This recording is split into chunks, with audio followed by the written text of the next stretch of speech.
中国人、中国公司可以不在国内申请，而直接向国外申请专利吗？中国人或中国公司就其在国内完成的发明，可以直接去国外申请专利，而不必先在国内提出专利申请，但需要向国家知识产权局提出保密审查请求，以获得向外申请专利的许可。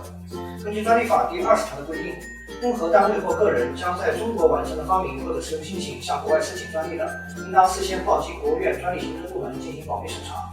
专利法实施细则第8条有规定，在中国完成的发明或者实用新型，是指技术方案的实质内容在中国境内完成的发明或者实用新型。这里分2种情况：第一种，直接向国外申请专利的，应当事先向国务院专利行政部门提出保密审查请求，并详细说明其技术方案；第二种，向国务院专利行政部门申请专利后，拟向国外申请专利的，应当向国外申请专利前，向国务院专利行政部门提出保密审查请求。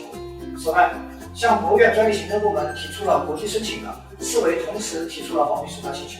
因此，实际上不论是否事先在国内提出过专利申请，只要发明是在中国境内完成的，其向国外申请就应当提出保密审查请求，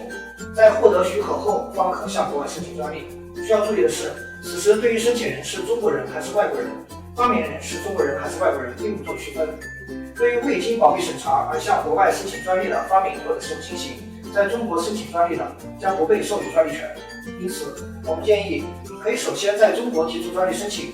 同时提出保密审查请求，而后在12个月的优先权期限内要求国内申请的优先权依照巴黎公约向国外提出专利申请，或者提出 PCT 国际申请，也可以直接向国家知识产权局提出 PCT 国际申请，那样就不必另外提交保密审查请求了。